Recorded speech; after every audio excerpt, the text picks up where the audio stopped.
देवकी परमानन्दं कृष्णं वन्दे जगद्गुरुम्।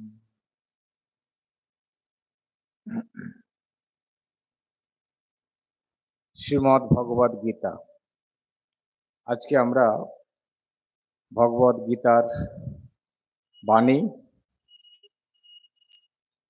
ভগবানের বাণী যে ঈশ্বর আছেন কি না, এবং যদি থাকেন কোথায় আছেন, কিভাবে আছেন, বা তাকে জানা যায় কিনা, সেই প্রশ্নের উত্তর ভগবান এই গীতা মুখে পঞ্চদশ অধ্যায় পরিষ্কার করে তিনি ভগবানের যে অস্তিত্ব, তিনি আছেন, সেটি তিনি আমাদের তুলে ধরেছেন। কারণ আমাদের সংশয় মন, কারণ আমরা ভগবানকে দেখতে পাচ্ছি না। আমরা সবকিছু দেখতে পাচ্ছি কিন্তু ভগবানকে দেখতে পাচ্ছি না। যাই দেখতে পাচ্ছি না, তাই সংশয় আমাদের। দেখতে পেলে সংশয়টা আমাদের চলে যেত। যখন আমরা কোনো প্রত্যক্ষ করি তখন আর সংশয় থাকে না। কোনো একটা চোখের সামনে যখন জিনিস দেখলাম, সেটি তখন সংশয় চলে গেল। কিন্তু যতক্ষণ না দেখি, অনুমানে সেটিতে সংশয় থাকে। তো সেই সংশয় আমাদের সকলেরই রয়েছে, কারণ আমরা ভগবানকে প্রত্যক্ষ দেখতে পাচ্ছি না। এখন দেখতে পাচ্ছি না বলেই যে তিনি নেই, এটিও প্রমাণ নয়। দেখতে না পেলেই যে তিনি নেই, সেটিও তো জোর করে বলা যায় না। সেটারই ভগবান এখানে উত্তর দিচ্ছেন, জানিয়ে দিচ্ছেন যে ভগবান কিরকম ভাবে আছেন এবং তাকে কিভাবে দেখা যায়, তার উত্তর ভগবান অর্জুনের মাধ্যমে মনুষ্য সমাজে বা ভক্ত সমাজে, ভক্তদের উদ্দেশ্যে তাঁর এই বাণী যে দেখা যায় না ঠিকই, কিন্তু উপায় আছে দেখার। সেইভাবে উপায় অবলম্বন করলে তাকে দেখা যেতে পারে, দেখা যায়। তাই এখানে একটি রূপকের মাধ্যমে, গল্পের মাধ্যমে ভগবান এটি আমাদের উত্তর দিয়েছেন। শ্রী ভগবান উবাচ ঊর্ধ্বমূলম অধঃশাখম অশ্বস্থম পাহুরব্বয়ম ছন্দাংসি যস্য পর্ণানি যস্তং বেদ স বেদবেদ অধশ্চর্ধং প্রসিতাস্তস্য শাখা গুণ প্রবিদ্ধা বিষয় প্রবালঃ অধশ্চ মূলানি অনুসন্ততানি কর্মানুবন্ধীনি মনুষ্যলোকে ন রূপমস্যেহ তথোপলভ্যতে নান্ত ন চাদির ন চ সম্প্রতিষ্ঠা অশ্বত্থমেনম সুবিরূঢ়মূলম অসঙ্গ শস্ত্রেণ দৃঢ়েন চিত্বা।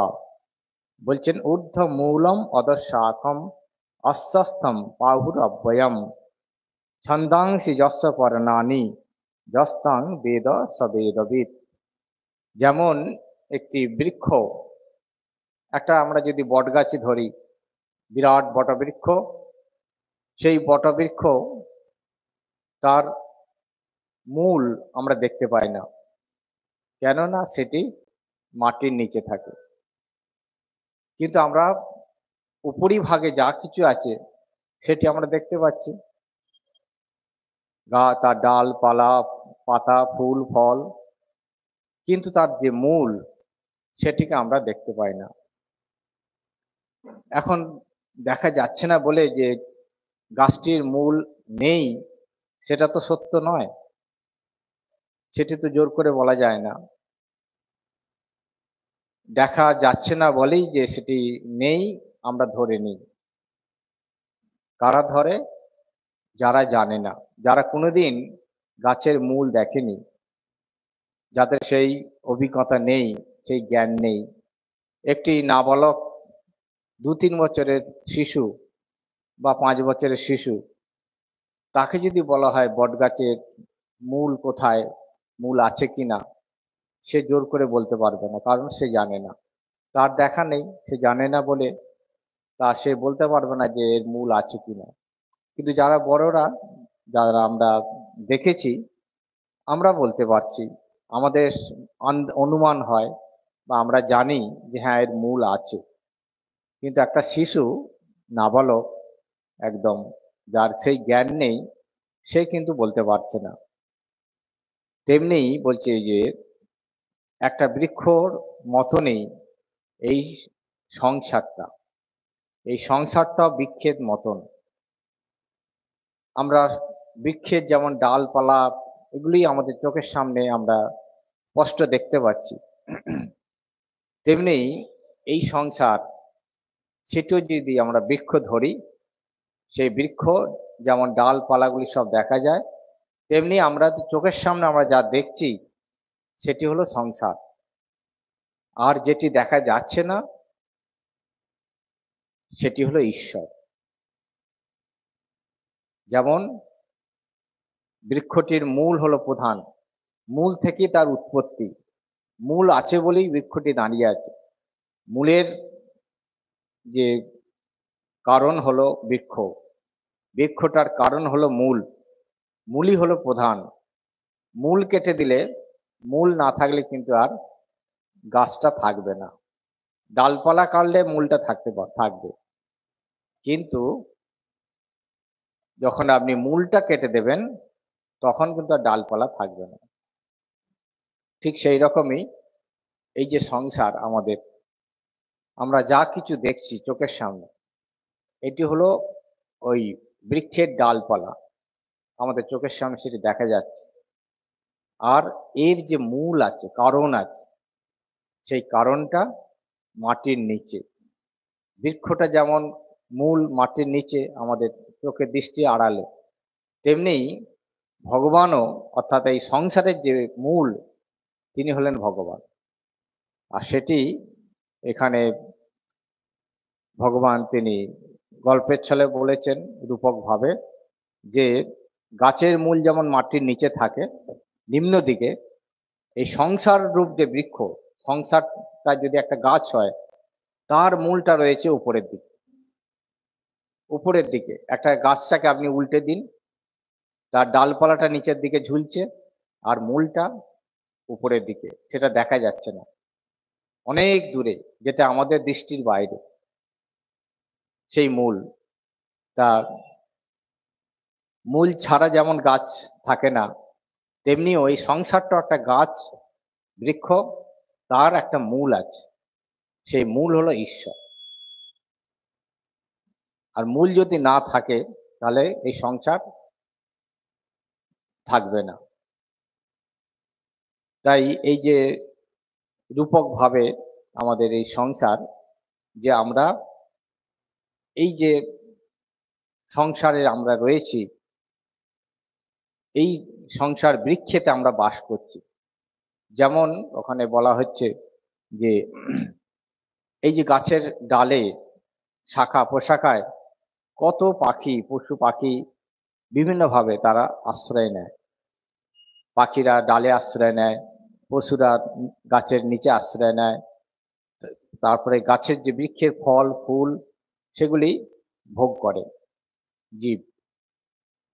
তেমনি আমরাও যারা মানুষ, আমরা এই যে এই সমস্ত ডালে বাস করছি, আমরাও ওই সংসার বৃক্ষের ডালেতে আমরা বাস করছি।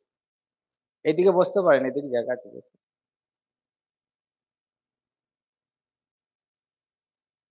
তাই আমরাও এই যে ডাল, আমরা যে বাস করছি যেখানে, এটি ধরে নিন গাছের ডালপালা, মানে শাখা প্রশাখা, আমরা সেখানে আশ্রয় নিয়েছি পাখির মতো। আর আমরা ওই গাছেরই ফল খাচ্ছি, বৃক্ষেরই যে ফল আমাদের আহার। তা সেই ফল কটু, ভালোও আছে আবার খারাপও আছে, মিষ্ট, তেতো, খারাপ, পচা, ভিন্ন রকম ভিন্ন ভিন্ন ফল আমরা ভোগ করে চলেছি দিন রাত।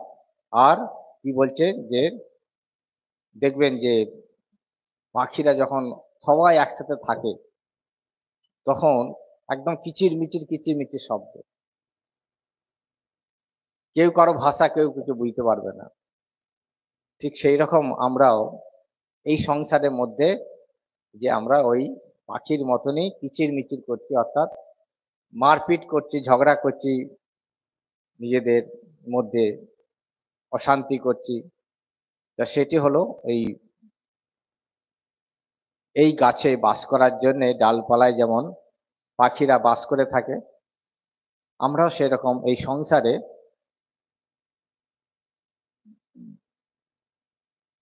এই মহারাজকে একটু ভিতরে ঢুকে নিয়ে যাচ্ছে।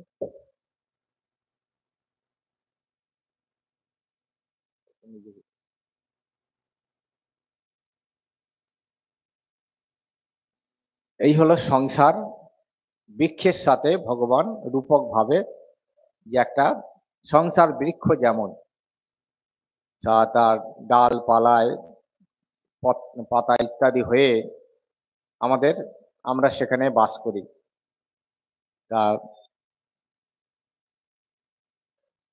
এই সংসার বৃক্ষটি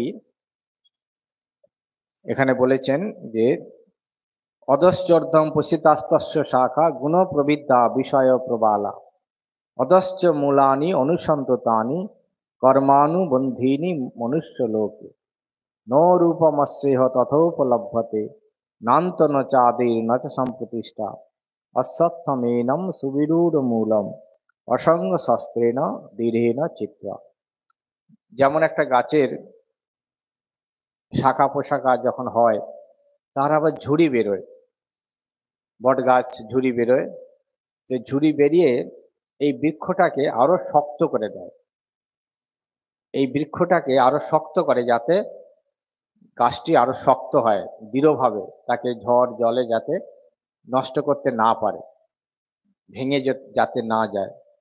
আমরাও তাই বলছেন যে আমরাও এইখানে আমাদের এই সংসারে এসে আমরাও সংসারটাকে আরো শক্ত করতে চাই, সংসারটাকে আরো আঁকড়ে ধরি, যাতে এই সংসারটা চিরস্থায়ী হয়ে যায়, সংসারটা যেন আরো শক্ত করে আমি ধরে রাখতে পারি।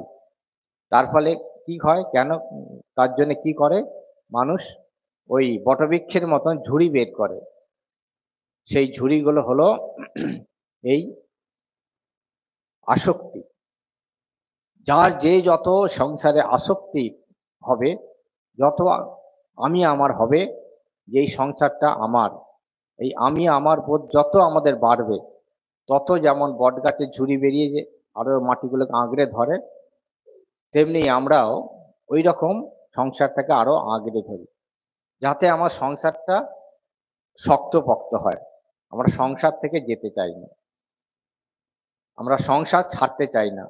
ওই বট গাছের মতো, বট গাছ হচ্ছে চায় যে আমার, দেখবেন যে অনেক সময় বট গাছে আসল গুঁড়িটা চেনা যায় না, পাশাপাশি এমন ঝুড়ি বেরিয়ে বেরিয়ে যেটা মূল হয়, তখন আর ধরা যায় না যে কোনটা তার আসল মূল ছিল। আমাদের এইরকম এত আমাদের মধ্যে আসক্তি জন্মাতে থাকে, আমি বোধ আমি আমার করতে করতে আমরা সংসারের মধ্যে খুব আঁকড়ে ধরি, মানে সেটা শক্ত করে ধরি, শক্তপোক্ত, যাতে কোনোভাবেই আমি সংসার থেকে আমি চলে না যাই, সংসার আমি ছাড়তে চাই না, সংসারকে আঁকড়ে ধরি। তো যত আমি সংসারকে আঁকড়ে ধরবো, ততই আমার আসক্তি হবে, আর ততই আমরা এই সংসারের এই সুখ দুঃখ, অর্থাৎ এই যে গাছের যে সমস্ত আমার ফল, এই বৃক্ষের যে ফল, সেই দিন রাত এই ফল খেতে হবে, ভালো মন্দ ফল। ফল মানেই ভালো আছে মন্দও আছে, ভালোর থেকে মন্দটাই বেশি, ভালো ফলের থেকে মন্দ ফলটাই বেশি। তো সেটি খেতে খেতে এক সময় বিরক্ত হয় মানুষ, সেটি ভগবান উপনিষদ মুখে ব্যাখ্যা দিয়েছেন, উপমা দিয়েছেন যে একটা পাখি এরকম গাছের ডালে বসে গাছের ভিন্ন ভিন্ন ফল খাচ্ছে, তা ফল কখনো ভালো, কখনো তেতো মিঠা, কখনো তিক্ত, তার খেতে এই যত ভোগ করছে, তত তার ভোগের চাহিদা বেড়ে যাচ্ছে, তৃপ্তি হচ্ছে না, এই ভোগের দ্বারা তার অতৃপ্তি বেড়ে যাচ্ছে, অতৃপ্তি আরো বেশি হচ্ছে, আরো তার মন চঞ্চল বেশি হচ্ছে, মন শান্ত হচ্ছে না। দেখবেন তাই বলা হয় ভোগে কখনো তৃপ্তি হয় না। যত ভোগ করব ততই দেখব আরো চাই, আরো ভোগ, আরো ভোগ। মন কিছুতেই শান্ত হয় না, তৃপ্তি হয় না। যজাতি পুরাণে আছে যে 1000 বছর সে ভোগ করেও তার তৃপ্তি হলো না। কিরকম না, আগুনে আপনি ঘি দিলে আগুন কি নেভানো যাবে? আরো ঘি, আরো আগুন বাড়বে।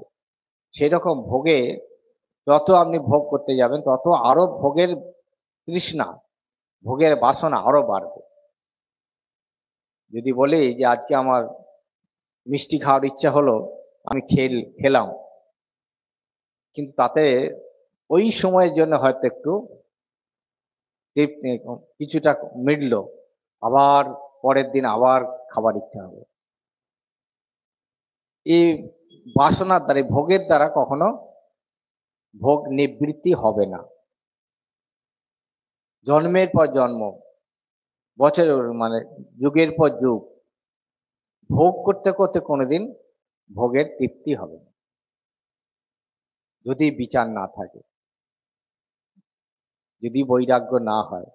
অনেক সময় ভোগ করতে করতে যদি বিচার আসে, যখন দেখবেন যে অনেক খুব কোনো কিছু খাওয়ার ইচ্ছা হলো, খেলাম, আর এত বেশি খেলাম যে শরীর অসুস্থ হয়ে গেল, তখন পরের দিন যখন অসুস্থ হলো তখন মনের মধ্যে একটি বিচার এলো, না এটা ঠিক হলো না, ঠিক হয়নি, এইরকম ভাবে আর খাবো না। সেই সময় আমি হয়তো মনে মনে ঠিক করলাম যে না, এইরকম ভাবে লোভে আর খাবো না, লোভে পাপ, তো পাপে মৃত্যু। তা ওই যদি বিচারটা হয়, তবু বিচার হলেও আবার যখন আসবে পরের দিন বা সময়ে, আবার সব তখন সে বিচার ভেস্তে যায়, বিচার তখন ভেসে যায়। আরে তখন পেটটা খারাপ ছিল বলে হয়েছে, এখন এখন আর কিছু হবে না বলে আবার খেয়ে নিলাম। এই খেতে খেতে যদি খুব বৈরাগ্য হয়, বিচার আসে, মনের যদি ওই পুরুষকার থাকে, না আর খাবো না, যতই হোক, যতই আর লোভে পড়িক আমি আর খাবো না, খুব এটাকেই বলে পুরুষকার। যদি ওই রকম আপনি পুরুষকার নিয়ে যদি আপনি ঠিক থাকতে পারেন, না আর খাবো না, ঠিক পরিমিত একটা কি দুটো খেলাম আর খাবো না, তা সেটি আসবে কখন? অনেক পরে, এত সহজে এটা আসে না। ওই ভোগ করতে করতে যখন ঠিক ঠিক যখন বিরক্তি আসবে, বিচার আসবে, তখন আসবে। তো ওই পাখি গাছের এরকম ফল খেতে খেতে মানে ভোগ করতে করতে আর তার মন ছটফট করছে, মানে মন আর শান্তি হচ্ছে না, তখন হঠাৎ সে ওপরের দিকে তাকাইছে। ওপরের দিকে তাকাতেই দেখলো যে আরে ওপরের ডালে তো একটা পাখি আছে, তারই মতন একই রকম পাখি। তা সে পাখিটা দেখছে যে একদম শান্ত হয়ে বসে আছে, সে কোনো কিছু ভোগ করছে না, কোনো ফল সে ভোগ করছে না, এবং ফল তো ভোগ করছে না, কিন্তু একদম শান্ত। তাকে দেখেই তার তখন টনক নড়ে গেল যে আচ্ছা, ও তো দেখছি কিছু ভোগ করছে না, খাচ্ছে না, কোনো ফল, চুপচাপ বসে আছে, অথচ এত শান্ত, তো শান্তি তার তাকে দেখে তার মনে হচ্ছে যে যেন সে প্রশান্ত হয়ে আছে, মানে ঠিক ঠিক শান্ত হয়ে আছে। এই যে তার মনের মধ্যে তাকে দেখলো, বারবার দেখছে তখন, যে ওইটাকে দেখছে আর নিজেকে দেখছে, যে আচ্ছা, আমি এত ভোগ করে করে আমার মন এত অশান্ত, আর ও তো কিছু খাচ্ছে না, ও তো চুপচাপ আছে, অথচ তার শান্ত কি করে আছে, এত প্রশান্ত, তাহলে ওইটাই তো ঠিক, ওই তো দেখছি ঠিক ঠিক, ওই তো সুখে আছে, আসল সুখ তো ওই, আমি এত ভোগ করে তো আমার সুখ হলো না। এই যে বারবার ওকে তাকাচ্ছে আর নিজেকে নিজের বিচার করছে, বারবার দেখছে আর বিচার করছে, এই বিচার করতে করতে করতে তখন তার ওই রকম ভাবে যে আমাকেও ওই রকম হতে হবে, ও যেভাবে ওই রকম শান্ত হয়ে বসে আছে, আমাকেও হতে হবে, এই তার সাধনা। তা আমাদেরও যখন এরকম ভোগ করতে করতে যখন একটা সময় মনের বিচার আসে, আসে মানুষের মানুষের সময় লাগে, কারো অল্পেতেই হয়, আবার কারো অনেক সময় লাগে। এই হয়তো 40-50 তার এরকম মনের মধ্যে একটা ভাব আসে যে সংসারে তো আমি এতদিন এত কিছু করলাম, ছেলে পিলে নাতি নাতনি সবকিছু করলাম, তা তো শান্তি পাচ্ছি না তো, এত কিছু করেও তো আমি শান্তি পাচ্ছি না, তা শান্তি কোথায়? এই মনের মধ্যে যদি আসে, তখন সে শান্তির জন্য খুঁজে বেড়ায় যে এতদিন আমি যেগুলো করেছি সেটি একরকম ভুল করেছি। এতদিন আমি আঁকড়ে ধরেছিলাম সংসারকে, আমি আমার করে করে সব কিছুকে জলাঞ্জলি দিয়ে, মানে নিজের ন্যায় ন্যায় নীতি সেসব জলাঞ্জলি দিই, শুধু আমি আমার করে স্বার্থের মতো কারো ভালো দেখিনি, শুধু আমার আমার করেছি, আমার সংসার আমার করে আমি এতদিন আঁকড়ে ধরেছিলাম। কিন্তু যখন ভগবানের কৃপায় যদি হয়, ওই ভগবত কৃপা হয়েছিল ওই পাখিটার, কোনো গুরুর কৃপা, যখন আমাদেরও গুরু কৃপা হয়, ভগবত কৃপা হয়, ভগবান এবং গুরু যখন কৃপা করে যে আসল পথের সন্ধান দেন, যে ওরে আসল পথ সেটি হলো ভগবানের পথ। তাই এই সংসার জীবনে যে আসল যেটা সেটাকে ধরার চেষ্টা করো, ভগবানকে ধরো, ভগবানের দিকে মন দাও। এই গুরুর কৃপা যখন হলো, মনেরও কৃপা হলো, তখন সে এই গুরুর নির্দেশ নিয়ে, গুরু উপদেশ মতন এবার সে ওই ওপরের পাখিটার যেমন প্রশান্ত হয়ে রয়েছে, যে তারও তখন মনের ইচ্ছা যে না, এতদিন তো সংসারে এই রকম করেই এলাম, আমি আমার করে এলাম, শান্তি তো পেলাম না। সুতরাং গুরুর নির্দিষ্ট পথ সেটাকেই যদি আমি ধরতে পারি, তাহলে এখানেই শান্তি আছে। এবং যে গুরু নির্দিষ্ট পথে বা যারা এইরকম ভাবে সাধনার দ্বারা বা এই পথে যারা রয়েছে, তাদের দেখেও তার তখন শিক্ষা হয়, বা তাদের পথও সে দেখে যে না, ও তো এখন ওকে দেখে আমাদের যারা এইরকম ভগবানের পথে চলছে, তাদের দেখেও মনে তখন সাহস হয়, না ওই তো ঠিক ঠিক তাহলে সন্ধান পেয়েছে, ভগবানের সন্ধান বা সত্য পথটা ওই ধরেছে, এতদিন যেটা আমি করেছি সেটা কিন্তু সত্য নয়, আমি আমার করে করে আমার এই সংসারে আরো আমি বদ্ধ হয়ে গেছি। সুতরাং আমাকে সংসার এই যে আমি আমার ত্যাগ করে সব ভগবানের বা ভগবত শরণ যদি আমরা নিতে পারি, তাহলে শান্তি পাবো। এই যদি বিবেক হয়, বৈরাগ্য হয়, তাহলে কি হবে? তখনই আমরা এই সংসার থেকে এবার, যে সংসারে আমরা নিজেদিকে শক্ত করে ধরেছিলাম, সেই সংসারটা আস্তে আস্তে আবার সংসারটা আমার কাছ থেকে সরে সরে যাবে। সংসারটা থেকে, সংসার আমার মন থেকে ক্রমশ সংসারটা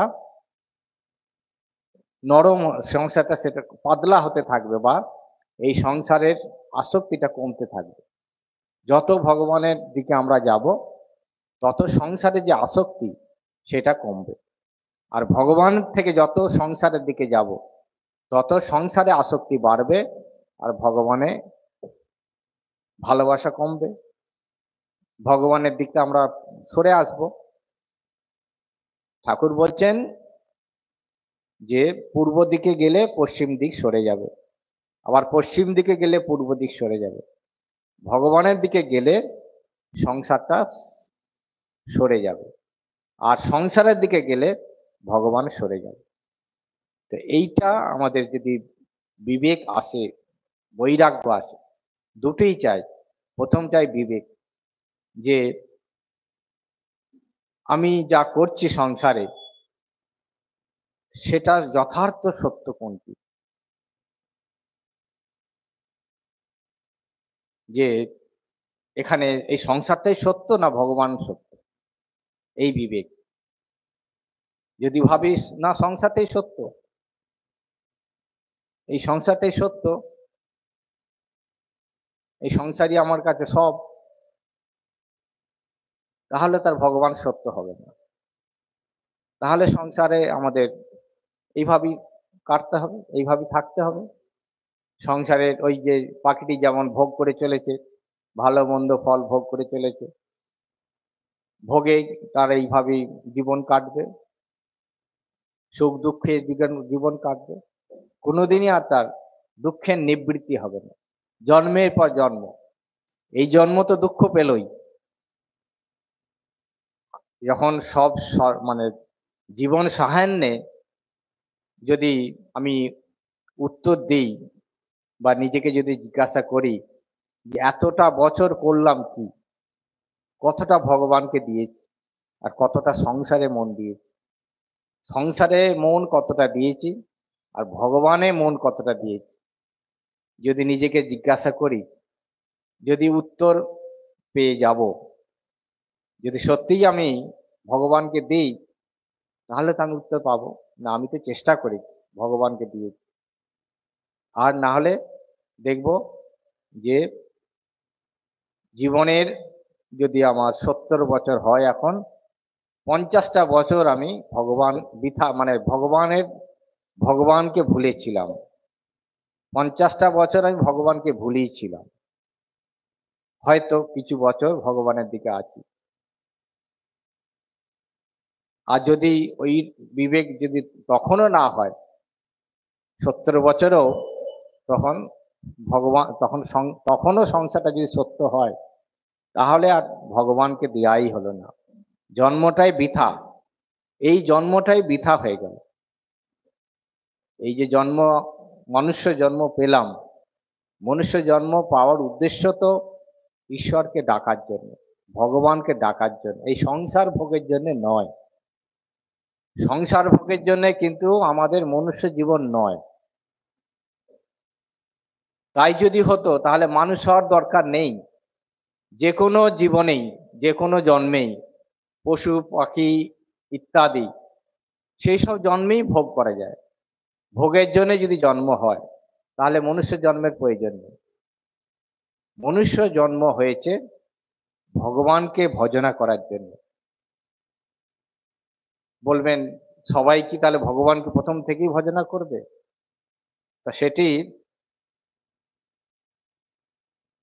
যে যেমন যোগ্যতা, যে যেভাবে মনুষ্য জন্ম গ্রহণ করেছে, ভোগও আমাদের মনুষ্য জন্মে ভোগ এবং ত্যাগ দুটোই রয়েছে। তবে ত্যাগই হলো আমাদের শ্রেষ্ঠ। যে যত ত্যাগের পথে যেতে পারবে, সে ততটাই ভগবানের দিকে যেতে পারবে। ত্যাগ মানে আপনি সংসার ছেড়ে দিয়ে বনে জঙ্গলে বসে থাকা নয়, বা ওই ঘুরে ঘুরে বেড়ানো নয়, তীর্থাদিতে ঘুরে বেড়ালাম, সে বাবাজি সেজেই হোক আর ভিখারি সেজেই হোক, সেটা কিন্তু ত্যাগ নয়।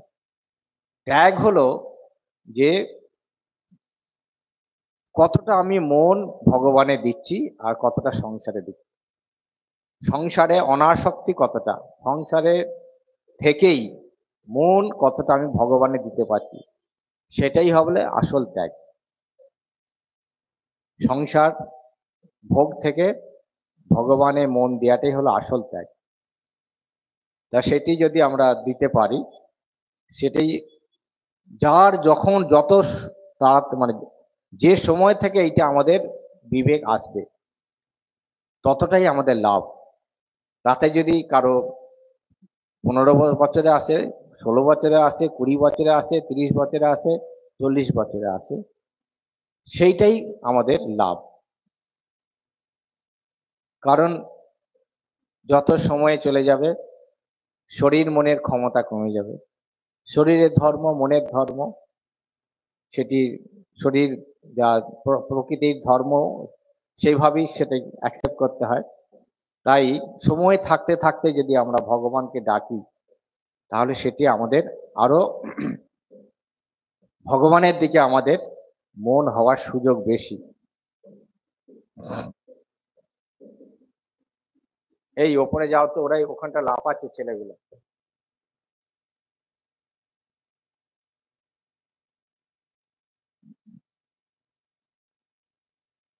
তা এইটাই ভগবান বলছেন যে আমরা যে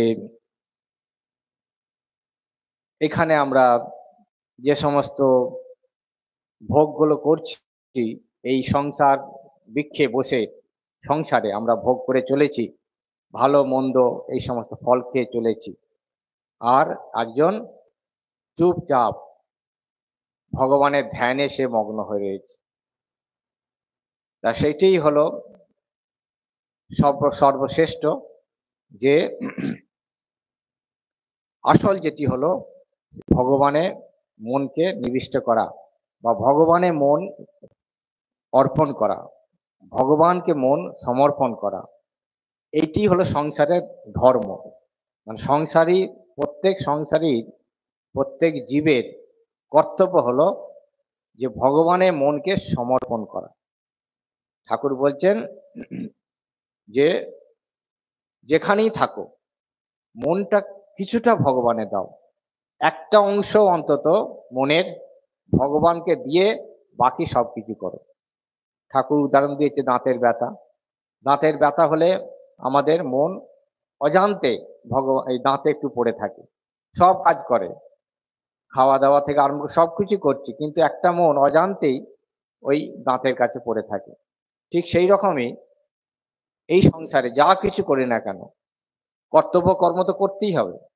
আপনি আপনার সন্তান আছে, স্বামী আছে, তাদের খাওয়া পড়া রান্না করা সবই করতে হবে, কিন্তু একটা মন ভগবানের দিয়ে করতে হবে। বা এই কর্তব্য বোধ যে এদের মধ্যেও ভগবান রয়েছে, আমি তার সেবা করছি। আমি সন্তান পালন করছি মানে সন্তানের মধ্যেও ভগবান রয়েছে, তারকে আমি সেবা করছি। অর্থাৎ ঘুরিয়ে ফিরিয়ে একটা মন ভগবানে দিয়ে রাখা, এটি হলো সংসার জীবনের প্রধান উদ্দেশ্য। যে যাই করো না কেন মন যেন ভগবানের, একটা অংশ মন ভগবানে রাখা যায়। সেটি যে যত সাধনা করবে, এটি সাধনা। আর যত আপনি ভগবানে দেবেন, অভ্যাস করবেন, তত দেখবেন মনের মধ্যে শান্তি আসবে। আমরা এই যে শান্তি মনে থাকে না বলি, মন অশান্ত, মনে শান্তি পায় না। কেননা দিনরাত বিষয় চিন্তা করে, সংসারে চিন্তা করে, সংসারে চিন্তা করলে সংসারে যা ধর্ম অশান্ত। সংসার তো আর সুখের নয়, সংসার মানে দুঃখ। তো সেই দিনরাত সংসারে চিন্তা করলে সেখানে শান্তি কোথায়? আর যদি আপনি ভগবানের চিন্তা করবেন যত, তত দেখবেন মনে শান্তি আসে। বলবেন যদি পেটে ভাত না থাকে, অন্ন না থাকে, খালি পেটের ধর্ম হবে না, তাহলে কি আর ভগবানের চিন্তা হবে? তবু যদি কেউ ভগবানকে ধরতে পারে, ভগবান সব ব্যবস্থা করে দেবে। তাই যদি আপনি যতই আপনার সাংসারিক অভাব হোক, যদি আধ্যাত্মিক সম্পদে আপনি সম্পদবান হন, তাহলে দেখবেন আপনার অভাব থাকতে পারে, আপনার খাওয়ার অভাব আছে, পড়ার অভাব আছে, টাকা পয়সার অভাব আছে, তবু দেখবেন মনে শান্তি আছে। একজন গরিব, মানে যার হয়তো অর্থ নেই, ভালো খেতে পায় না, কোনো রকমের সংসার চলে, তার সত্ত্বেও সে যদি ভগবানের ধরে থাকে, ভক্ত হয়, সে যদি সত্যি বোঝে না ভগবান সত্য, আমার কর্ম ফলে, আমি প্রারব্ধ ফলে আমার এই ভোগ, দুঃখ, কষ্ট, তা বলে ভগবান সত্য, তিনিই আমার আসল, তিনি আমার আপনজন, তাকে যদি সে ধরতে পারে, দেখবেন একজন মহাধনী ব্যক্তি, সে হয়তো রাত্রে তার ঘুমোতে পারছে না, ঘুমের ওষুধ খেয়ে ঘুমাচ্ছে, আর আপনি দেখবেন নিশ্চিন্তে ঘুমাচ্ছেন। কত লোক গাছতলায় দেখবেন দিন রাত তারা গাছতলায় থাকে, নিশ্চিন্তে ঘুমায়, কেননা তাদের মনের ওই যে চাহিদা কম, মানুষের বাসনা চাহিদা বেশি, ওরা যেটুকুন পেলো সেটুকুনে তারা তৃপ্ত হয়ে আছে, ভগবানকে হয়তো না চায়, কিন্তু তবু তাদের ওই যে সাংসারিক যে চাহিদা সেটাও কম। আমাদের কি হচ্ছে, আমরা যত পাচ্ছি আরো তত চাইছি, একটা গাড়ি রয়েছে আবার একটা গাড়ি চাই, এই বাসনা, একটা বাড়ি রয়েছে আর একটা বাড়ি করব, এই যে আমাদের যার যত আছে সে তত বেশি যায়, তার ফলে কি হচ্ছে, এই যে মনের যে অশান্ত মন, তাতে শান্ত হবে না। যদি আমরা আর এরকম মনের মধ্যে এত বাসনা পাওয়ার ইচ্ছা থাকে, চাহিদা থাকে, তাহলে কি আপনি মন শান্ত হবে? পাশের বাড়ির লোক আপনার থেকে দামি দামি গাড়ি কিনছে, আর আপনি কিনতে পারছেন না, কিন্তু মনের কষ্ট হচ্ছে, পাচ্ছেন না বলে মন কষ্ট পাচ্ছে, তার ফলে কি আপনার বাসনা রয়েছে, পাচ্ছি না, এবার কি করে আমি পাবো, সেই জন্য আমাকে দিন রাত চেষ্টা করতে হচ্ছে, কম্পিটিশন, যে না আমি ওর থেকে ভালো আমার গাড়ি চাই। তখন কি হয়, মন সব সময় অশান্ত, কি করে আমি ওই টাকা আমার জোগাড় করতে হবে, ছলে বলে কৌশলে, এবারে যেভাবে হোক, চুরি ডাকাতি করে হোক, 2 নম্বরি করে, যেভাবে হোক আমাকে চাই চাই, এই ভাব যদি থাকে আপনার মন কখনোই শান্ত হবে না, যতই কোটিপতি হন শান্তি হবে না। আর যদি আপনার বাসনা না থাকে, আপনার ভগবান যা দিয়েছেন এটাতেই আমি তৃপ্ত, যদৃচ্ছা লাভ ও সন্তুষ্ট, যেটুকুন আমার ভগবান দিয়েছেন আমি তাতেই সন্তুষ্ট, তখন দেখবেন মন অশান্ত হবে না, আপনি নিশ্চিন্তে ঘুমোতে পারবেন।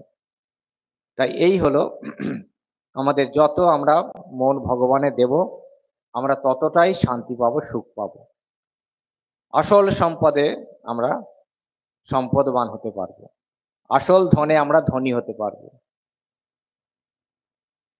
সেই একটা গল্প ছিল না, যে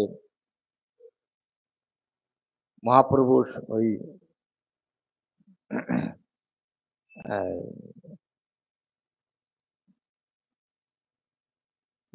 বৃন্দাবনে থাকতো দুই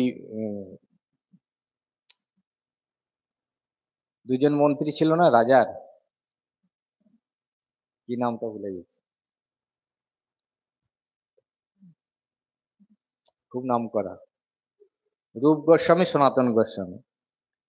তা সনাতন গোস্বামীর কাছে একটা পরশমণি ছিল। তা একটা একটা ডাকাত জানতে পেরেছে যে পরশমণি আছে। তা ও তখন ডাকাতের কাছে, এই ডাকাতটা ওর কাছে চুরি করতে গেছে। তা সনাতন তখন তখন চুরি করেছে, দেখেছে, তখন ওর পাশেই ছিল, ও দেখে ফেলেছে, দেখতে পেয়েই ও তখন চলে যাচ্ছে, পালিয়ে যাচ্ছে। তখন সনাতন ঘোষ তাকে ডাকলো, কি চাইছো? না আমি এটা এটি চাই। তো বলছে নিয়ে যাও। তখন ও তো সে নিয়ে গিয়ে, ও জানে এটা পরশমণি, যেখানে ছোঁয়াচ্ছে সোনা হয়ে যাচ্ছে। 2-1 দিন রাখার পরেই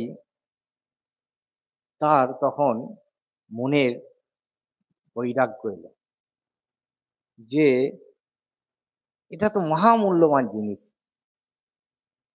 যে এটা ছোঁয়ানো মাত্রই সোনা হয়ে যাচ্ছে, অথচ ও আমাকে হেলায় দিয়ে দিল, কোনো রকম তার মানে এই নেই, ওটার প্রতি তার কোনো আকর্ষণ নেই, অবহেলার মতন লোক দিয়ে তুচ্ছ তাচ্ছিল্য করে দিল, ওটা নেবে নিয়ে যাও। তখন তার বৈরাগ্য হলো, আবার ফিরে এলো ওই ডাকাত, এসে তার পায়ের কাছে রাখলো। বলছি কি হলো, তুমি আবার ফিরে দিতে এলে যে? বলছে আমি এটা নিয়েছিলাম, কিন্তু আমি এটা চাই না। বলছে যে ধনে হইয়া ধনী, মনিরে নামানো মণি। তো তুমি যে ধনে ধনী হয়েছো, ধনী হয়ে এই মণিটা তোমার কাছে ধন নেই, এটা তোমার কাছে একটা তুচ্ছ। তো সেই ধন মাগি আমি, আমি এই জাগতিক এই ধন আমার চাই না, এই মণিমাণিক্য সোনা রূপো আমার চাই না, তুমি যে বস্তু পেয়েছো সেই বস্তু আমায় দাও। তো এই হলো আসল, যে আসল সম্পদ হলো ভগবান, সেই সম্পদ। কারণ এইগুলো জাগতিক সম্পদ আপনি নিয়ে যেতে পারবেন না, যতই আপনার কোটিপতি, যতই আপনার বাড়ি গাড়ি যাই থাক, সব সেটাই রেখে যেতে হবে। আপনি খালি হাতে এসেছেন, খালি হাতে যাবেন। আলেকজান্ডারের গল্প আছে জানেন তো, যে যখন মৃত্যু হবে, তার আগে মৃত্যু শয্যায় তার মন্ত্রী সকলকে বলেছেন যে আমার তিনটে ইচ্ছা মৃত্যুর পর, যে কি না, আমার এই সব চারজন ডাক্তার বয়ে নিয়ে যাবে, আর আমার এই হাত দুটো তোমরা বাইরে বের করে রাখবে। তো বলে কেন? বলছে এটি আমি সবাইকে জানিয়ে যাব যে মানুষ অমর নয়। আমি সারা জীবন কত রাজ্য জয় করেছি, দিগ্বিজয় করেছি, কত ধন দৌলত, কিচ্ছু আমি আমার আমাকে কেউ বাঁচাতে পারলো না, কোনো ডাক্তার আমাকে বাঁচাতে পারলো না। তা ডাক্তাররাও জানুক যে মৃত্যু, জন্ম মৃত্যু ভগবানের হাতে, ডাক্তারদের হাতে নেই। আর হাত দুটো বাইরে কেন? বলছে আমার তো প্রচুর ধনরত্ন, এই খালি হাত সবাই জানুক যে আমি একটা কানাকড়ি নিয়ে যেতে পারছি না, খালি হাতেই যেতে হচ্ছে। আর ওই সোনা দানাগুলো রাস্তায় ছড়িয়ে ছড়িয়ে যাবে, যে আমার কোনো কাজে লাগলো না, এত আমি করলাম সারা জীবন, কোনো কাজে লাগলো না। সেইটি আসল সম্পদ হলো ঈশ্বর। মনুষ্য জীবনের আসল সম্পদ হলো ঈশ্বর। টাকা পয়সা, ধন দৌলত, এটা কিন্তু আসল সম্পদ নয়। শরীর ধারণের জন্য আমাদের লাগবে, শরীর ধারণের জন্য মিনিমাম যেটি, সেটা আমাদের প্রয়োজন। তার জন্য আপনাকে চেষ্টা করতে হবে, আপনাকে ভগবান হাত পা দিয়েছেন, বুদ্ধি দিয়েছেন, কিন্তু এইটা কিন্তু সব নয় যে শরীর ধারণ মানে ভোগের জন্য শরীর। শরীর হলো ভগবানকে ভজনা করার জন্য, আমাদের শরীর ভগবত ভজনা করার জন্য, ভোগের জন্য নয়।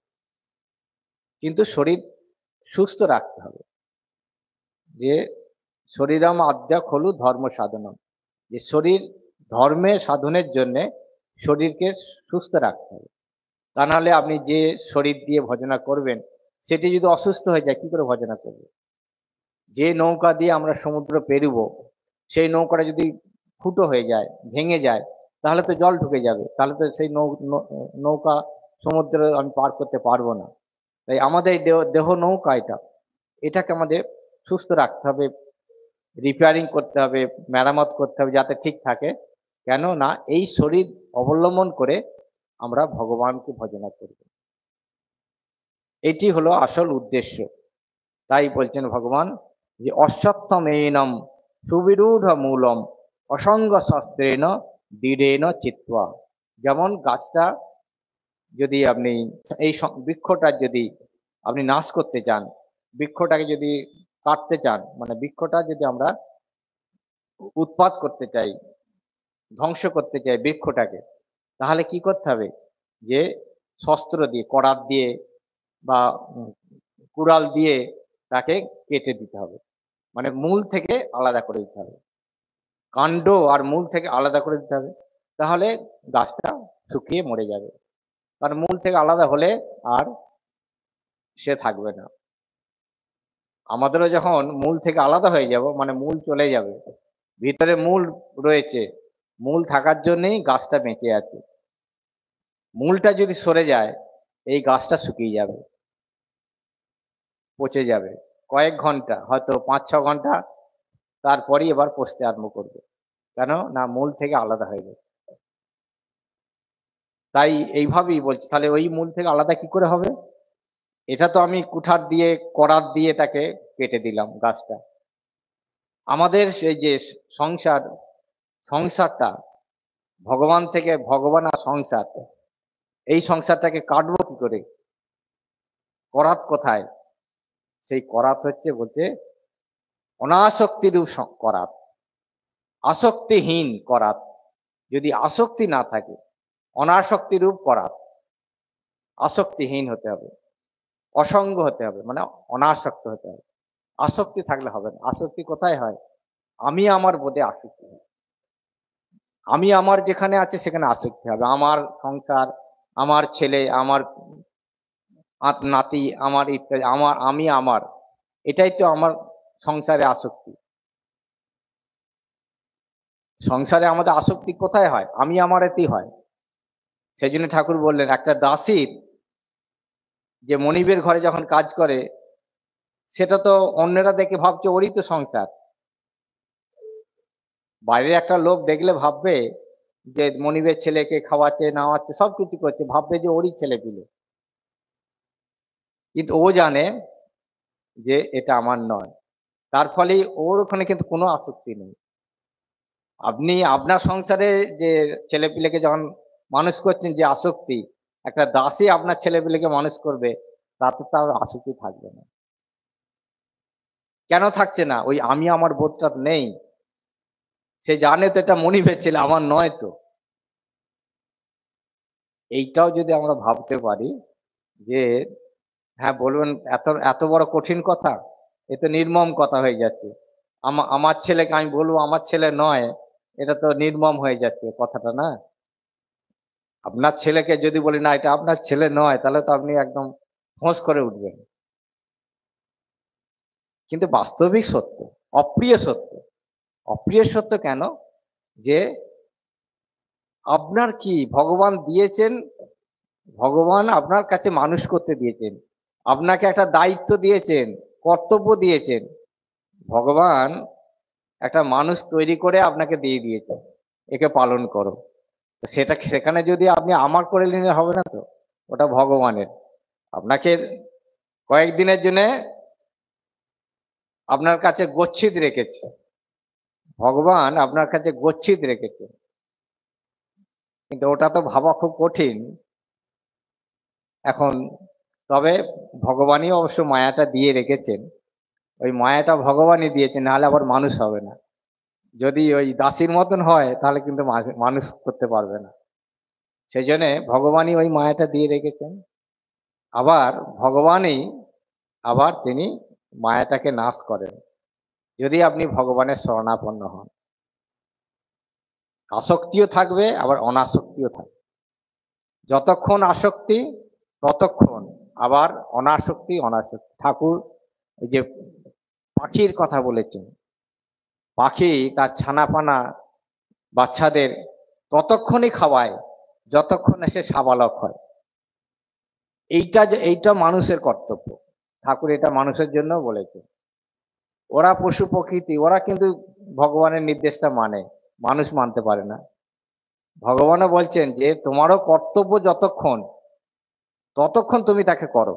যে ছেলে, এখন তাকে খাওয়াতে হবে, পড়াতে হবে, তার সবকিছু তোমাকে দেখাশোনা করতে হবে। কিন্তু যখন সে উঠতে পারবে, তখন সেখান থেকে তোমাকে সরে আসতে হবে। তখন আর সরে আসতে হবে। পাখি কি করে, তার বাচ্চার সাথে কোনো সম্পর্কই নেই। সে বলছে তখন ঠোকর মারু, যা, আমার কর্তব্য পালন হয়ে গেছে, তুই তোর মতন এবার যা। কিন্তু মানুষ পারে না। কেন পারে না? কারণ ওরা তো প্রতিদান চায় না। পশু পাখি এরা প্রতিদান চায় না তাদের কাছ থেকে, আমরা প্রতিদান চাই। যে আমি তোকে 20 বছর ধরে মানুষ করলাম, আর তুই আমাকে ওই রকম উড়ে পালাবি? সেটা তো আমরা চাই না। প্রতিদান আমরা আশা করি, আমরা প্রত্যাশা করি। তো এই প্রত্যাশাটাই আমাদের দুঃখের কারণ হয়। যদি আপনি, অনেকেই আবার আছে যারা সত্যি না ওই কর্তব্যবোধে করে কিন্তু কোনো প্রত্যাশা রাখে না। কারণ সেটাও ওই দেখে দেখে দেখে দেখে দেখে অনেকে শিক্ষা হয়, অনেকে সেই শিক্ষা আছে। নেন বাবা, বড় হলে ও আমাকে দেখতেও পারে, নাও দেখতে পারে, সুতরাং ওর আশা করব না। এটা অনেকে নিজেকে তৈরি করতে পারে। যে তৈরি করতে পারে সে বেঁচে যায়, আর যে তৈরি করতে পারবে না তাকে কষ্ট ভোগ করতে হয়।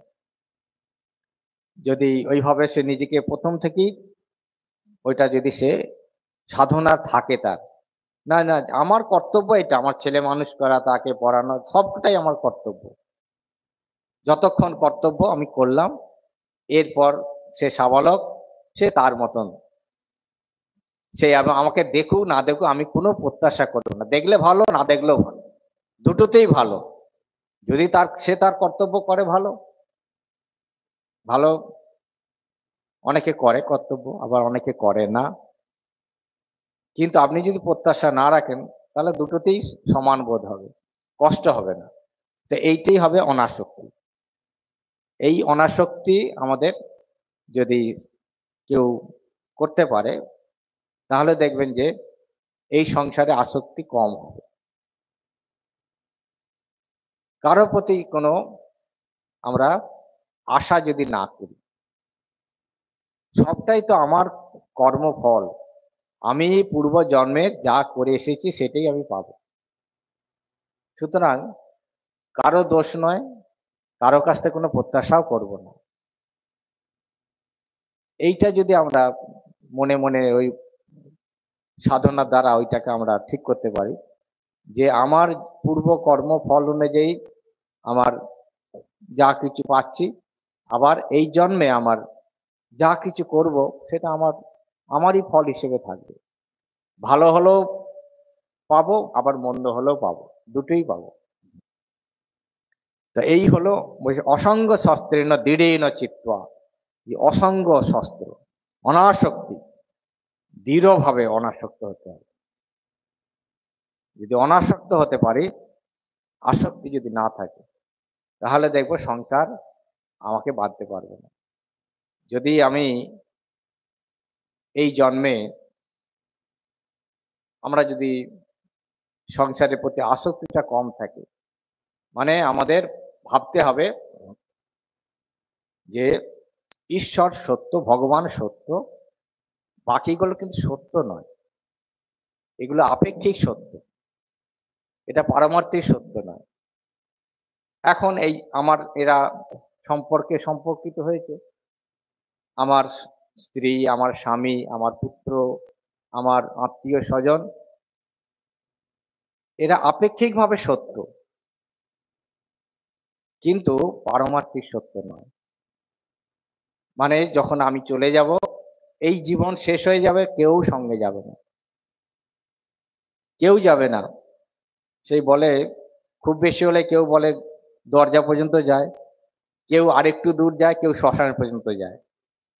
শ্মশানের পর তো আর কেউ যাবে না, তখন তো আপনাকে একাই যেতে হবে।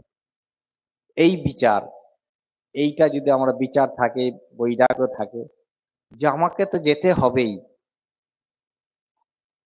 জন্মেছি আমাকে, আমার মৃত্যু অবধার্য, আমাকে যেতে হবে।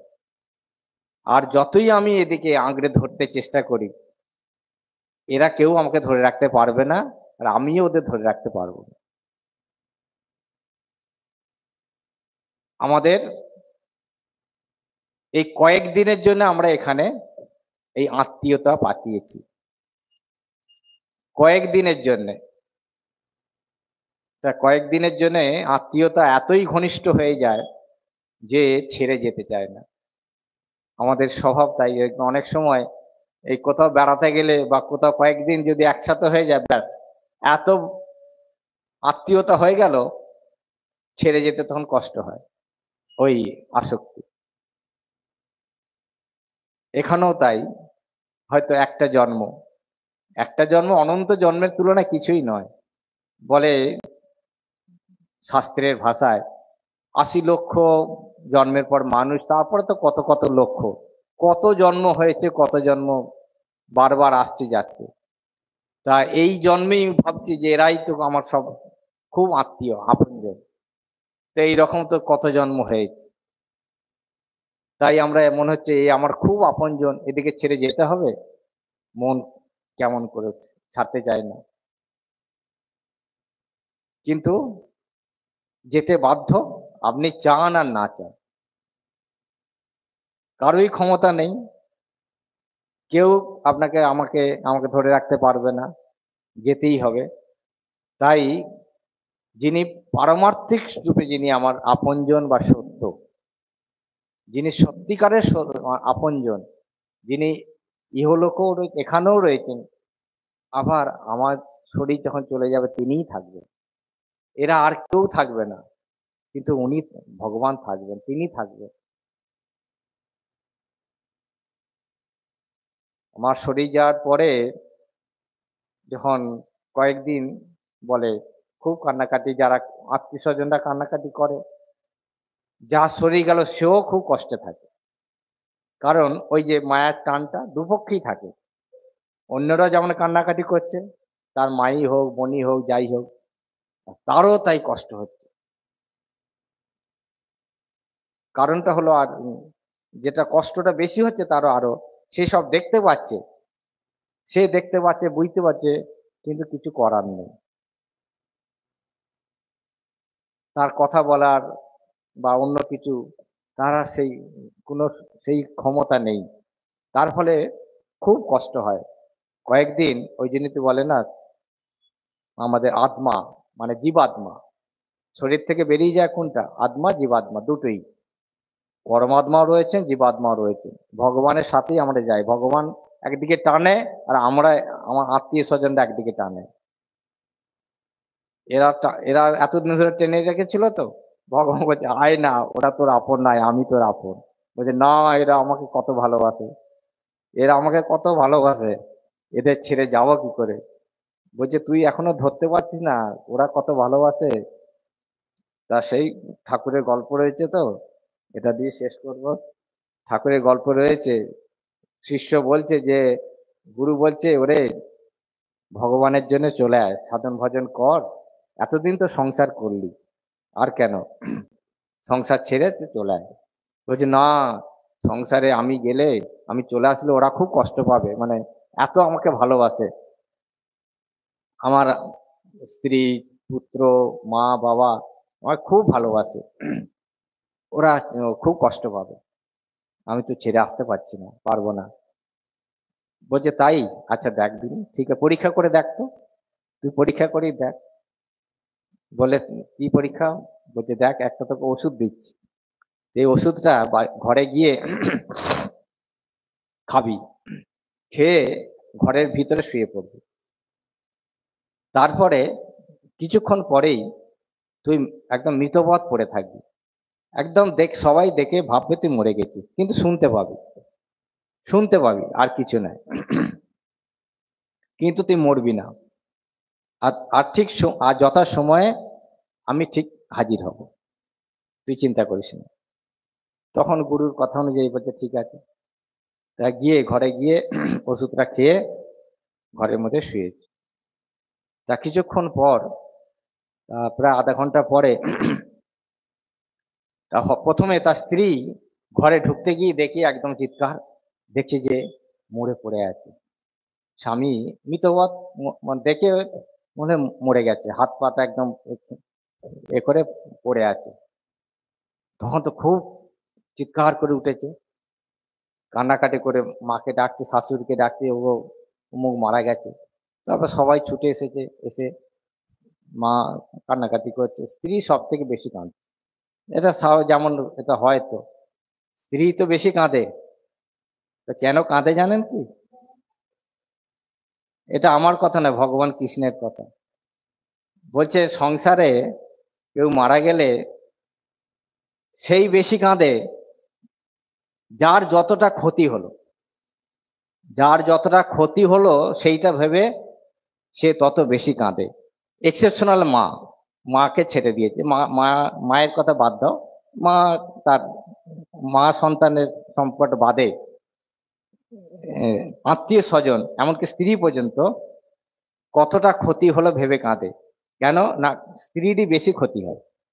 স্বামী চলে গেলে কি একটা হলো, সে অসহায় হয়ে গেল, টাকা পয়সা যদি না থাকে বা নিজে একটা, সেই জন্য ওই বেশি কাঁদে, ভালোবেসে নয়, ভালোবেসে নয়। তাই এটা যেটা হলে এবারে স্ত্রী সব থেকে বেশি কান্নাকাটি করছে।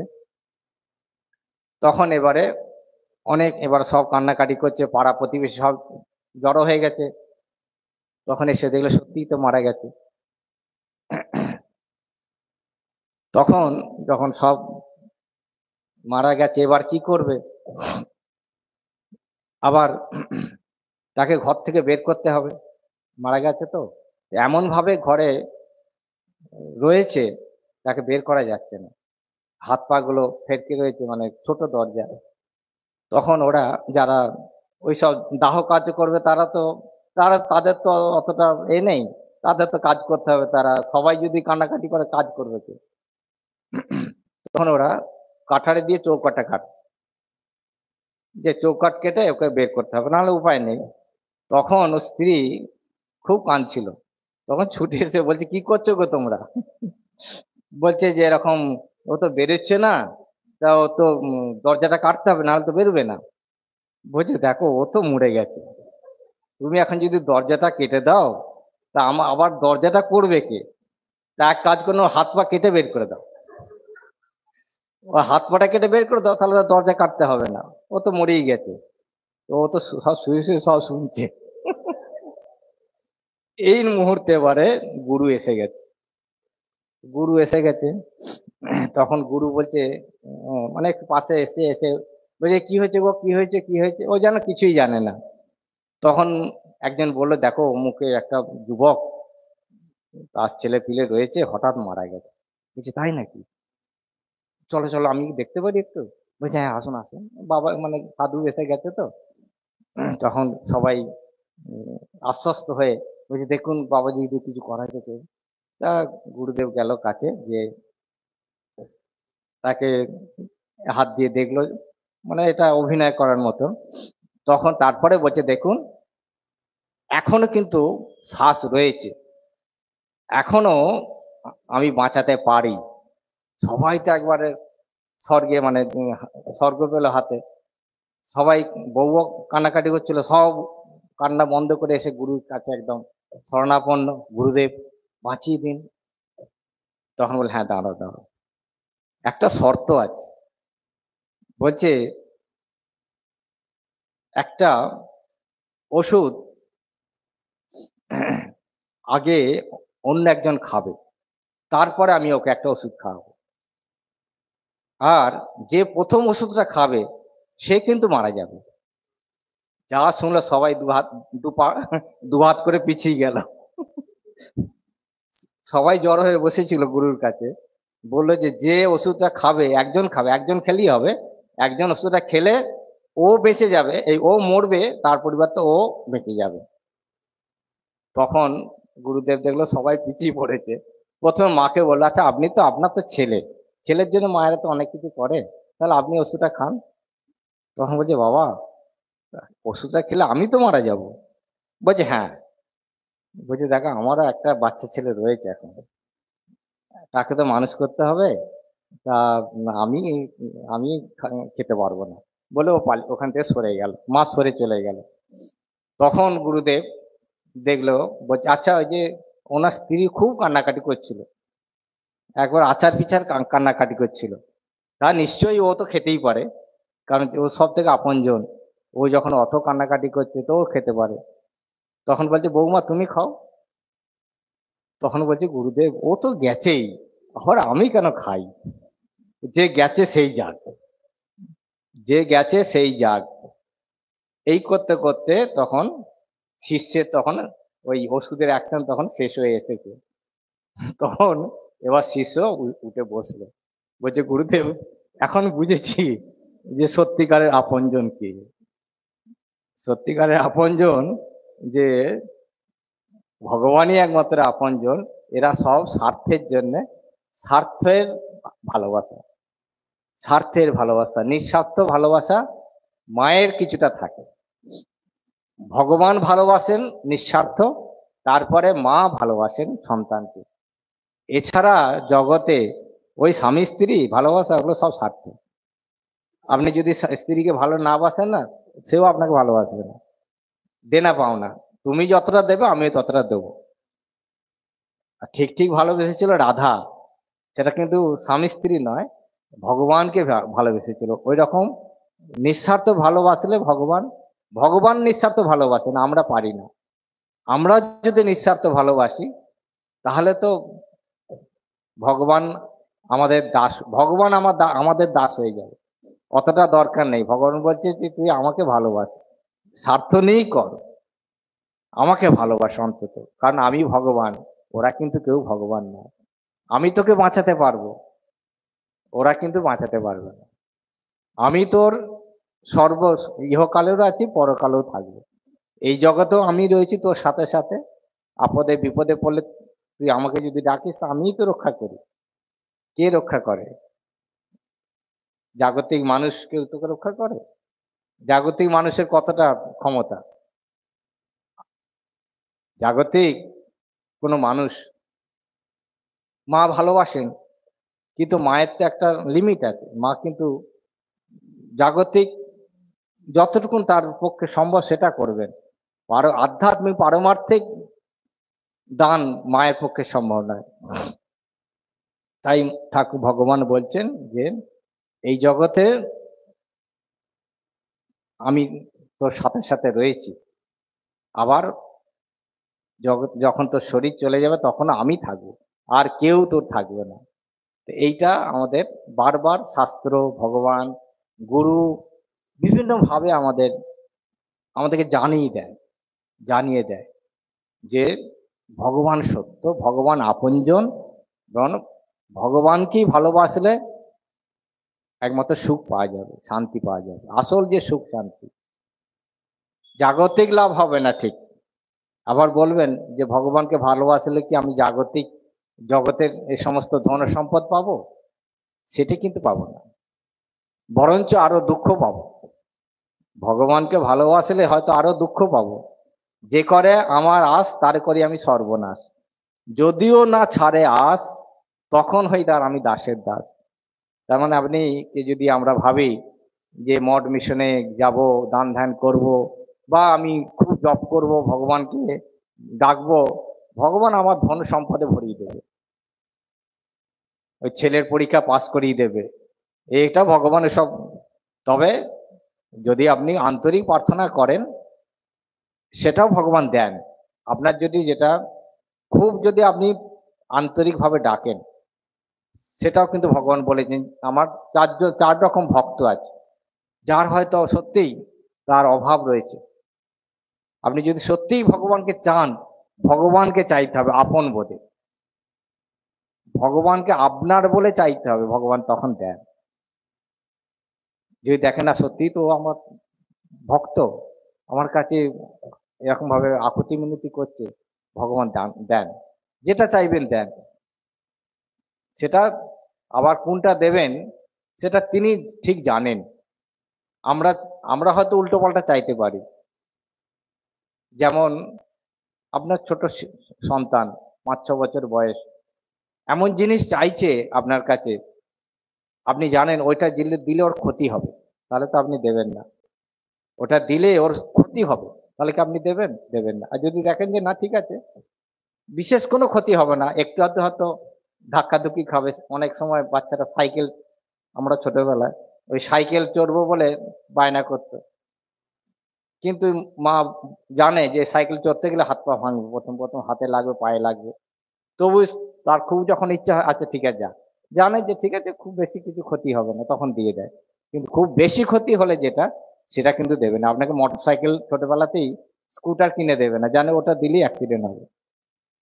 তেমনি ভগবানও তাই, আমরা ইচ্ছা মতো চাইতে পারি, কিন্তু বিশেষ করে আমাদের ঠাকুর মা, আমার যেটা ক্ষতি হবে সেটা দেবেন না। আর যেটাতে দেখবো যে ক্ষতি হবে না, বা একটু আধটু চুষিকাটি একটু আধটু ধাক্কা খাওয়ার পরে হয়তো চাওয়ার পরে দেখ দূর, এটা তো কোনো ঠিক হলো না। এটাতে আমার প্রথম প্রথম মানে না পেলে হয়তো ভাবতাম যে এইটাই না পেলে আমার অনেক ক্ষতি হয়ে যাবে, এটা পেলে আমি অনেক সুখ হয়ে যাব বা অনেক কিছু লাভ করতে পারবো। ভগবানের কাছে খুব প্রার্থনা করলাম, ভগবান দিয়ে দেন। দেওয়ার পরে ভোগ করার পরে তখন দেখি দূর, এটা এমন কিছুই নয়। তখন ভগবান বলে, হ্যাঁ এবার আয়, তুই চেয়েছিলি দিয়েছি। ঠাকুরের জীবনে অনেক ঘটনা রয়েছে। ঠাকুরের শাল পরার ইচ্ছা হলো না, জড়ি দিয়ে শাল পরবো, তখন মথুরবাবু এনে দিলেন, তা পরে একটু আধটু দূর এই জিনিস বলে থুতু করে সব ফেলে দিল। তাই আমাদের এই ভগবান সব থেকে আপনজন, তার কাছে আমরা সবকিছু চাইতেও পারি। আর ভগবান আরো খুশি হবে যদি কিচ্ছু না চায়। যেমন আপনি যদি কাউকে ভালোবাসেন, তার কাছে দিনরাত যদি বলেন এটা দাও সেটা দাও, সে কি ভালো লাগবে তার? আর যদি দেখেন যে আপনি কিছু চাইছেন না, অথচ আপনার প্রয়োজন আছে, তো সত্ত্বেও আপনি চাইছেন না, সে তখন দেখবেন যে আপনাকে চাইতে হবে না, না চাইতেই তিনি দেবেন, চাইলে বঞ্চ কম পড়ে যাবে। তাই এই ভগবানের কাছে প্রয়োজন হলে চাইবেন, আর না চাইলে আরো ভালো, আন্তরিক। তবে ভগবানকে আন্তরিকভাবে ভাবতে হবে, বিশ্বাস নিয়ে, 16 আনা বিশ্বাস নিয়ে। ওই বিশ্বাস যদি না থাকে, আই চাইছি তো দেবে কি দেবে না সে তো জানি না। দেবে কি, আমি তো চাইছি, তিনি শুনছেন কি শুনছেন না। না, এই 16 আনা বিশ্বাস চাই। এবং আন্তরিক, মা ঠাকুর বলছে না, যদি আন্তরিক হয় তিনি শুনবেনই শুনবেন, সে যা চাইবেন তাই পাবেন। তবে ওইটা প্রথমেই বললাম, যেটা আমাদের ক্ষতিকর সেটা তিনি দেবেন না। এই জন্যই কল্পতরু তিনি, কিন্তু ওই পুরাণের কল্পতরু নয়, তিনি আমাদের নররূপী কল্পতরু শ্রীরামকৃষ্ণ। আজকে আমরা এখানে শেষ করছি। ওম নিরঞ্জনম নিত্যম অনন্তরূপম ভক্তানুকম্পাধৃত বিগ্রহং বৈ ঈশাবতারং পরমেশমিদ্যং তং রামকৃষ্ণং শিরসা নমামः।